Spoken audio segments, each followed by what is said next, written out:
Hello, it's Caroline Polinska. If you haven't been watching my Facebook Lives, then it's time that you watch some of them, not just this one. I've got lots of great ones talking about everything e-commerce, helping people with their e-commerce store, whether it is for their marketing or other parts of their business. Maybe they want to know more about manufacturing in China or something like that, or more about actually which industry to go into. It really depends. I'm able to help with everything like that. So today's been a really strange day. I'm actually standing outside. I'm in England. I'm in Brighton in England at the moment, and I arrived here late last night, and I've had a really, really weird day of like a lot of things actually go pretty wrong. Like it was just one of those really bad days. And customer service ended up being most of the problem. Like the problem didn't start from bad customer service. The problem started from something else, but then it was the customer service that just took it to that next level. So there were some people who were helpful. There were some people that were trying their best, but there were other people that weren't. So I wanted to do this video to make you think about, in your e-commerce store, your customer service and how important that is to your business. So I'll give you a few examples. These things all happened today, and I know it just sounds like how on earth so many bad things happening one day, but it just did. So first of all, I got an internet card last night, a mobile phone card, when I arrived here, and you ring up and you activate it. That's fine, like I did everything it said, and then I found out that it was £30, and because I actually called from that number, so I put the SIM card in my phone and it called from that number, it meant that it couldn't top it up because it was meant to be, it had to have exactly £30 on it to activate it. And because the call took away some of that £30 meant that it couldn't activate it at that account. And I'm like, well, don't you think that should be on the piece of paper? Don't use this phone number to call from. So just really bizarre.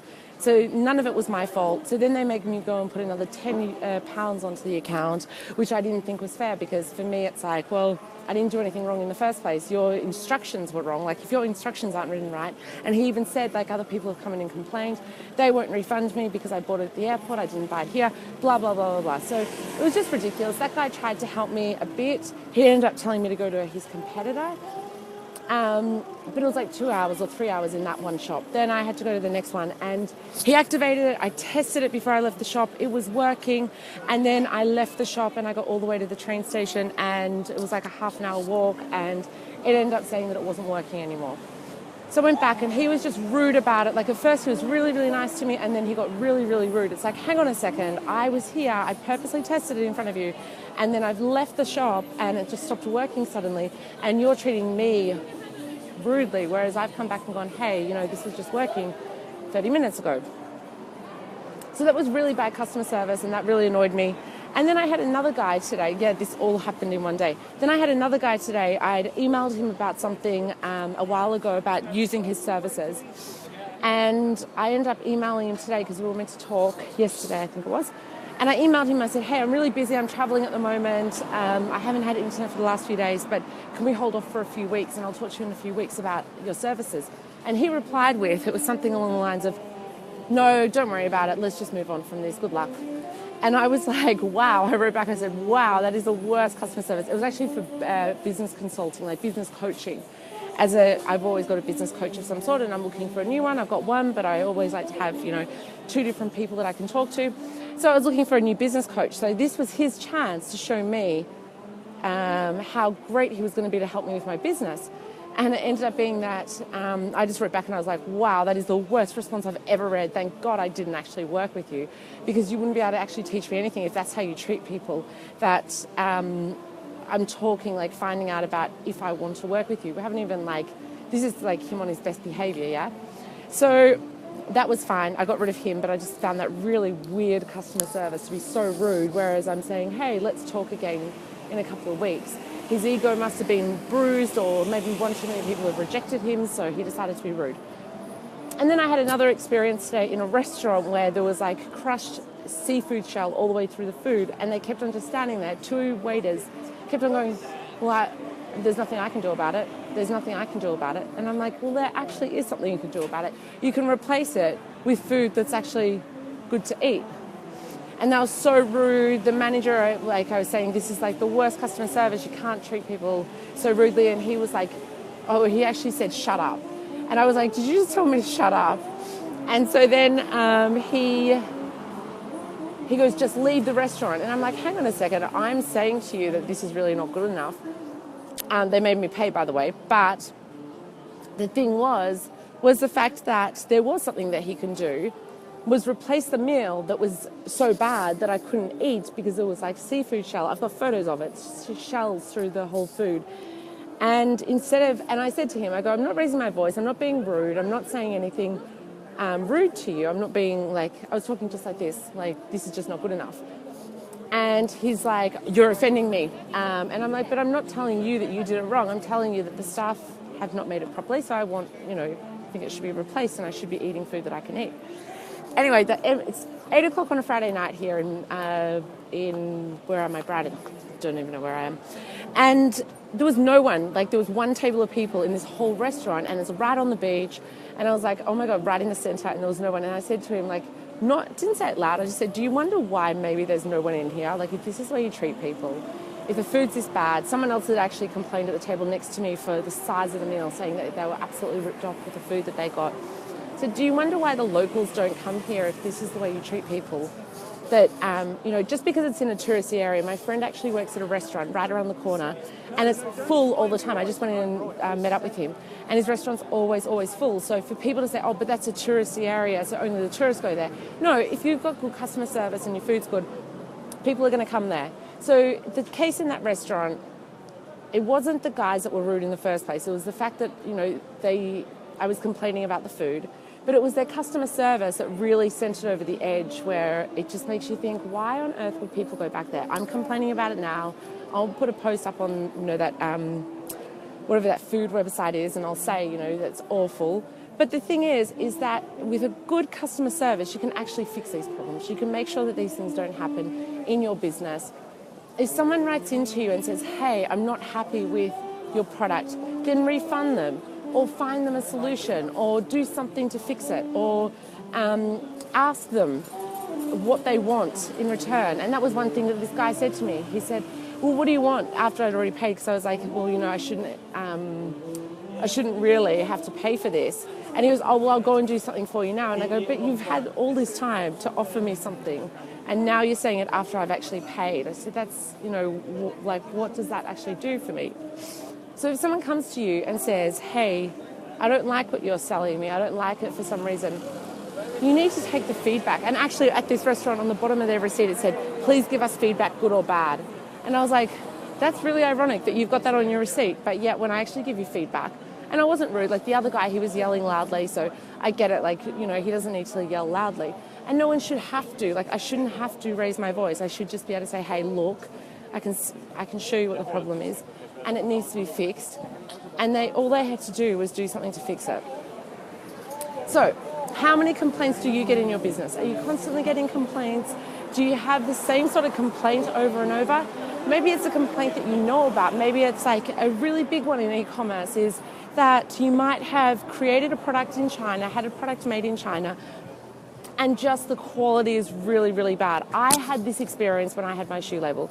I got all my samples made. The samples were amazing. I tested them out. They all worked really, they all wore really well. I was testing them. My mum was testing them. My sister was testing them. We were all wearing them and everything was great. I got the actual order and they sent me completely different leather and different material from the sole. And the sole, instead of wearing over a 6-month period, the soles wore in 3 times of wearing them. So what did I do? I ended up selling them for next to nothing. I wanted to sell them for $180 a pair, and I knew that I couldn't do that. I knew it was just not going to happen.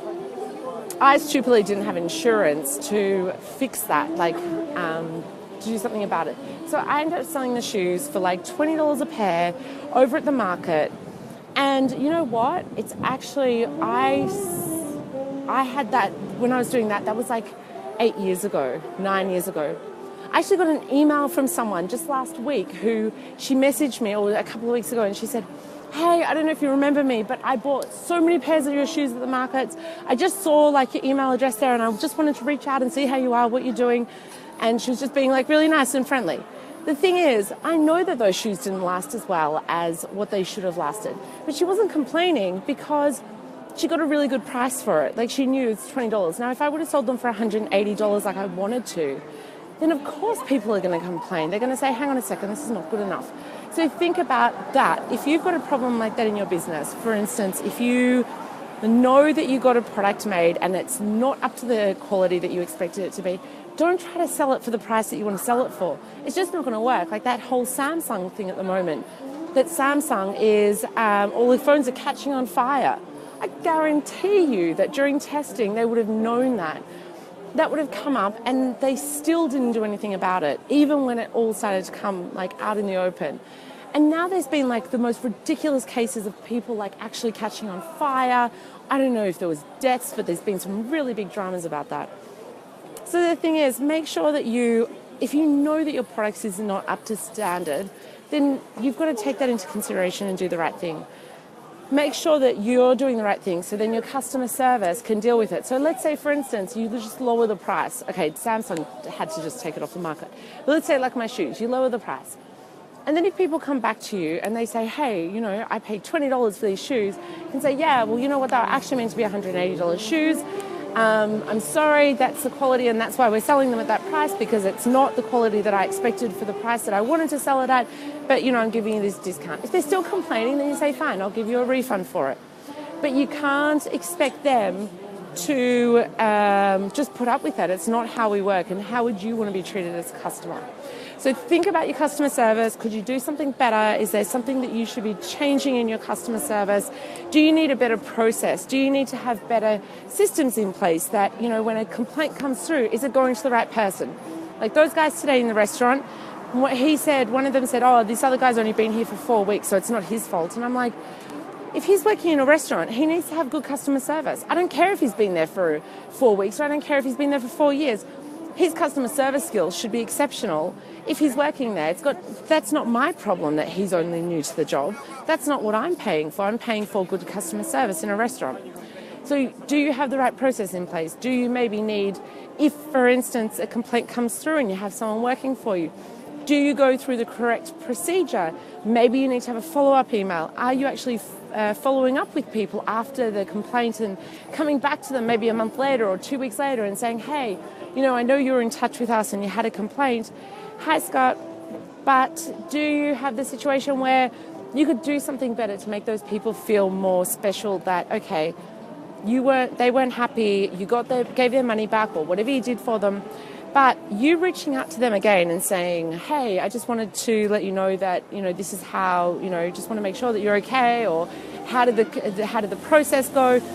And they're going to feel better about it. They're going to be much happier that, okay, they weren't happy with the product, but they actually got good customer service. And that can make a really big difference. I've had businesses in the past that have given me really great customer service, and I've actually still recommended them, that for whatever reason the product didn't work for me or whatever it was. But that doesn't make me hate them. It's not on you. It's not on you. It's not on you. It's on me. Okay, sorry. Oops, I got in trouble by a homeless guy. He thought I had the camera on him, but I'm actually got the camera on myself. Could you do a better process? Could you actually go down the path of making sure that you are looking after your customers in the right way? Are you treating them in the right way? Are you doing the right thing by them? Have you got the right systems in place? There's really great systems like Zendesk is a good one, that when you get some sort of complaint, you can actually have an automatic system that sends them out an email 2 weeks later, 3 weeks later, or 2 days later, whatever you want. And it can actually say, hey, how did that process go for you? So you don't even need to be the one that actually sends out that email. You can actually just turn around and make sure that it's done automatically for you. So many, many things you can do. Make sure your customer service is good, because it makes all the difference in the world. Make sure that you're actually looking after your customers. The more you look after them, the more likely that they are to actually come back and shop from you again. If it's not now, it might be another time. So be nice to everyone. Okay, so over and out. It's Friday night. I am heading out. I'm in London for a few more days. I've got my event. If you're in London, come on Tuesday night. I've got Meetup, I've got 100 people signed up because I've got 2 different groups like Eventbrite and Meetup.com. So if you are in London, come. There's 100 people signed up for the event. It's free. Come and see me. I'll be talking about all sorts of things when it comes to e-commerce, and I can actually talk to you about your particular shop, so I'm happy to help. Come and join my Facebook group, E-commerce Backstage Pass, and also make sure that you come and check out my inner circle, because that's actually going to kick off in the next week or so. It's already got some stuff in there, but it's really going to launch properly in the next couple of weeks. But I look forward to hearing from you. Leave a comment under this video if you have any questions, but have a wonderful weekend. Bye.